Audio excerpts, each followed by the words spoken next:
Hey guys, Justin Smith here from Hunter Podiatry Services, and I'm here to give you my top tip of the week. Today we've got a new special guest, Wendy the Whiteboard, here to help us out. So today we're talking about callus, and I want to challenge us to start reframing and thinking about what callus is and when we should worry about it. So we have down this end of the spectrum, we have no callus at all. Down this end of the spectrum we have trouble, okay? So that's a lot of pain, a lot of systemic issues, maybe infection and things like that, and there's everything in between. Now, the goal isn't to have no callus at all. The goal is to be far away from what we call the pathological threshold.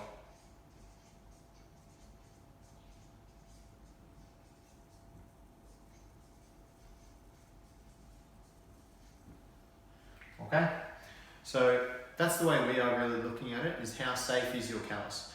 We know that callus is a natural part of our anatomy.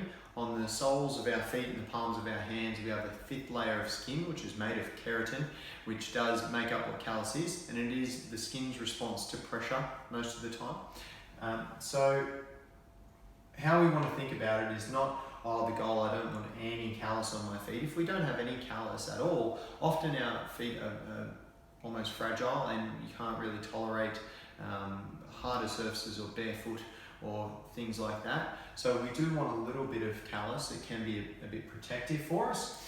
So at some point though, as callus develops, you will notice it a bit. You might notice it in the form of either seeing it or feeling that it's there. As it progresses further, it might actually become a bit of discomfort, and as it progresses further, eventually it will build up, it will get painful, and that painful can be in the form of blistering, bruising underneath the callus, or splitting or cracking in the skin, which can be quite painful and annoying. As it progresses further, they can actually break down the healthy skin underneath quite a bit more and lead to skin degradation and infection and a lot of trouble.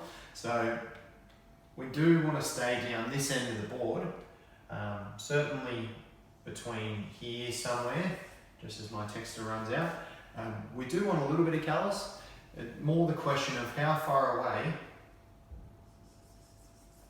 from the pathological threshold are we? So that's the real question that we need to be asking. Now there's many ways that we can keep ourselves away from the pathological threshold, the point where we actually worry about it a bit. Certainly through making better shoe choices and being as light and healthy as we can to reduce the load on our feet are some of the preventative methods. There's also some of the reactive methods like debridement or paring away of callus and keeping it down with pumice stones and creams and things like that. So there are plenty of methods, both preventative and more reactive, to do that. But really, I just want you to think about and challenge the thought that don't worry about your callus if it's down the stone so much.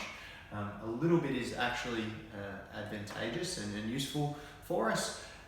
It's more so how far away from it becoming an issue is it? And don't put up with painful callus either. There are some very simple things to do, as mentioned before. But at the same time, mostly speaking to the point around worrying about having a small amount of callus, it is completely normal, and that's the reframe that I want you to think about with your